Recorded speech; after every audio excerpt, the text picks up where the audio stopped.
Eh, Terima kasih Ibu Moderator. Bismillahirrahmanirrahim. Assalamualaikum warahmatullahi wabarakatuh.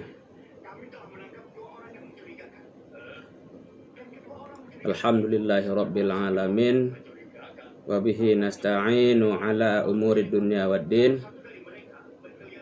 Salatu wassalamu ala sayyidina wa maulana Muhammadin wa ala alihi wa sahbihi wa tabi'in wa man tabi'ahum bi ihsanin ila yaumiddin.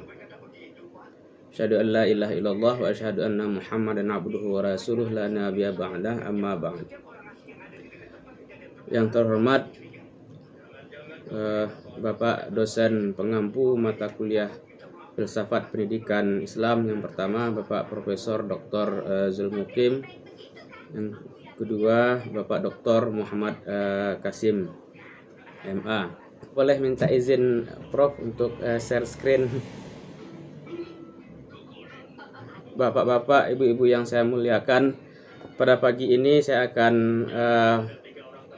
mempresentasikan tugas saya dengan judul Kajian tentang Manusia dalam Filsafat Pendidikan Islam, telaah mengenai istilah-istilah manusia dalam Al-Quran, asal usul kejadian, tugas dan tujuan hidup manusia, serta implikasinya dalam pendidikan Islam. Saya akan mulai dari memperkenalkan keseluruhan rencana pembahasan saya pada kali ini. Yang pertama, tentang tema sebagaimana disebutkan tadi, saya ingin mengambil keringkasannya bahwa ini tentang konsep manusia dalam filsafat pendidikan. Kemudian dari segi objek kajian adalah manusia, karena dalam kajian filsafat konsepsi manusia adalah bagian dari kajian filsafat kemanusiaan. Dan nanti dalam bagian tertentu kita akan coba bahas dengan pendekatan kajian filsafat pendidikan.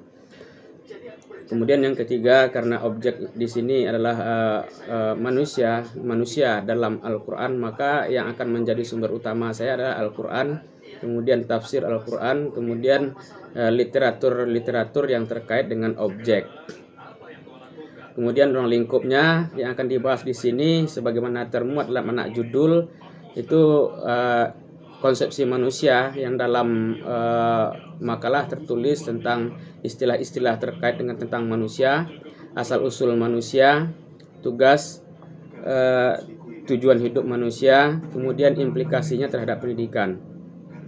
Kemudian dari segi metode, bentuknya adalah basic research, dan saya akan memakai pendekatan library research atau pendekatan penelitian kepustakaan, dan didukung dengan metode literatur review, itu membaca literatur yang terkait dengan pokok bahasan ini.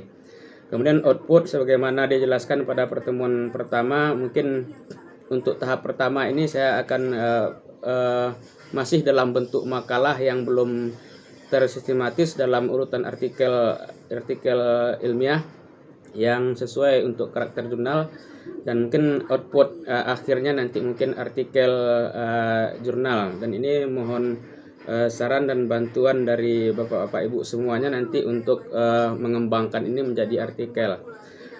Baik, saya masuk langsung kepada inti pembahasan. Saya akan mulai dari pengenalan artikel ini. Di dalam makalah saya sudah tulis bahwa ini terkait dengan kajian filsafat pendidikan. Objeknya tadi adalah manusia dalam Al-Quran, kemudian manusia dalam ini nanti dikaitkan dengan konteks pendidikan. Ini saya mulai dari bahwa manusia, kalau kita lihat dalam berbagai literatur, itu makhluk yang memiliki superioritas dalam ekosistem. Dalam ekosistem itu seluruh makhluk hidup di dunia ini terikat dalam satu ekosistem. Jadi manusia dalam ekosistem ini, di antara makhluk hidup itu ada manusia, ada hewan, ada tumbuhan, dan komponen biotik lainnya. Manusia termasuk yang disebutkan sebagai yang paling unggul. Kenapa dia unggul? Karena dia menguasai, mempunyai kemampuan untuk menguasai, kemudian memberi pengaruh. Dalam hal memberi pengaruh bisa dilihat di muka bumi ini, dalam tampakan fisik itu sepertinya hasil kerja manusia semuanya, bangunan, jalan, dan hal-hal yang bersifat fisikly lainnya itu sepertinya itu adalah ulah tangan manusia atau perbuatan hasil karya manusia. Itu menunjukkan manusia itu superioritas. Kemudian kalau kita lihat ke dalam Al-Quran, ternyata fenomena keunggulan manusia ini juga disebutkan dalam Al-Quran di dalam banyak ayat. Di antaranya disebutkan di sini bahwa manusia adalah makhluk Allah yang paling mulia, pemimpin di kehidupan di bumi. Jadi konteksnya di sini pemimpin kehidupan di bumi. Bisa kita lihat dalam surat Al-An'am ayat 165. Huwallazi a'udzubillahi minasyaitonirrajim. Bismillahirrahmanirrahim. Huwallazi khalaifal ard wa rafa'a ba'dukum fawqa ba'din darajat. Khalaif ini menunjukkan ada banyak manusia, ada banyak makhluk, tapi manusialah yang menjadi pemimpin dari semua makhluk itu. Kemudian di dalam ayat lain juga bisa dilihat di surat At-Tin bahwa manusia itu diciptakan dalam bentuk yang sebaik-baiknya, ahsanit taqwim, kemudian dia diunggulkan dari pengetahuan. Dalam surat Al-Baqarah bisa dilihat ayat 31. Kemudian dalam konteks sejarah, dalam ilmu yang saya geluti sehari-hari, manusia itu disebut sebagai Homo historicus. Manusia itu pusat sejarah. Karena manusialah yang mempunyai sejarah. Dia mempunyai kedekatan, sentuhan terhadap kehidupan manusia dalam sejarah. Karena yang menyentuh paling banyak menyentuh dan merubah bentuk fisik dan cerita tentang bumi ini adalah manusia. Nah, karena itu ini perlu dikaji seberapa besar superioritas manusia dan bagaimana pengaruhnya dan bagaimana bentuk kepemimpinannya di muka bumi itu dilihat dalam kajian filsafat. Dan selanjutnya akan dilihat bagaimana implikasinya dalam pendidikan Islam. Ini saya lewati bahwa ini terkait dengan ini terkait dengan ruang lingkup kajian filsafat manusia, itu etimologi manusia, hakikat manusia, perkembangan universal, yang kalau diaplikasikan dalam kajian ini muncul dalam bentuk topik-topik. Pertama, konsep manusia dalam Al-Quran akan dibahas di sini, istilah dan hakikatnya. Kemudian yang kedua, tugas manusia dalam Al-Quran. Dan ketiga, tujuan hidup manusia dalam Al-Quran. Itu aplikasi pembahasan filsafat manusia di dalam pembahasan ini. Masuk ke pembahasan pertama dari konsep filsafat manusia ini, saya temukan 3 istilah di dalam literatur yang semuanya berasal dari ayat Al-Quran. Yang pertama disebutkan istilah manusia itu dengan al-insan, yang kedua al-bashar, kemudian yang ketiga Bani Adam atau zuriat Adam. Saya ambil sebagai sampel, saya ambil saja satu ini dari Quraish Shihab. Baik, saya masuk penjelasan pertama, al-insan. Al-insan itu secara umum artinya di dalam kamus lisan al-Arab itu al-makhluk al-hayy, itu makhluk hidup. Jadi manusia diletakkan dalam kategori pertama, pengertiannya adalah makhluk hidup. Ditemukan kata-kata al-insan ini di dalam Al-Quran sebanyak 73 ayat, dan itu tersebar di dalam 43 surat. Saya coba periksa, di antaranya ada anasa yang artinya absara, melihat, kemudian ada alima artinya mengetahui, kemudian yang ketiga ada istazana artinya meminta izin atau dalam makna konteksnya adalah berkomunikasi dan kemudian al-uns. Kata-kata yang paling dekat definisinya itu dengan arti manusia dalam pengetahuan kita sekarang itu adalah al-uns atau al-ins. Apalagi kalau kita sandingkan dengan ayat lain di surat Az-Zariyat ayat 51 disebutkan bahwa wa ma khalaqtul jinna wal insa illa liya'budun. Berarti kata ins dan jin itu dalam bentuk padanan yang dalam bentuk oposisi, maksud saya berlawanan. Yang satu nampak, yang satu tidak tampak. Kalau kita lihat deskripsi manusia, saya kumpulkan semua informasi dalam literatur dan dari ayat dan literatur. Pertama, manusia itu deskripsikan sebagai makhluk hidup, kemudian tampak, kemudian melihat, bergerak, kemudian jinak atau punya jiwa, alimah, berpikir, pelupa, kemudian istazana, berkomunikasi. Penekanan pada kata insan ini adalah dari kapasitas tindakannya. Kita akan bandingkan dengan kata berikutnya, yaitu al-bashar. Al-bashar itu makhluk hidup juga arti dasarnya, tapi ini lebih banyak lagi ditemukan karena kata bashar itu tidak hanya artinya manusia. Yang akar kata basyara itu tidak hanya manusia, tapi juga ada arti yang lain, misalnya gembira dan segala macamnya.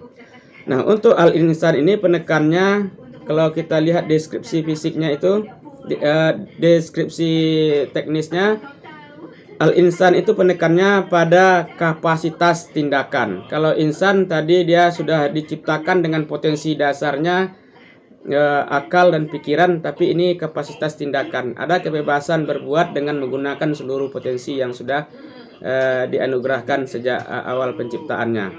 Itu al-insan. Kemudian yang terakhir, Bani Adam atau zuriat Adam ini menunjuk kepada komunitas manusia.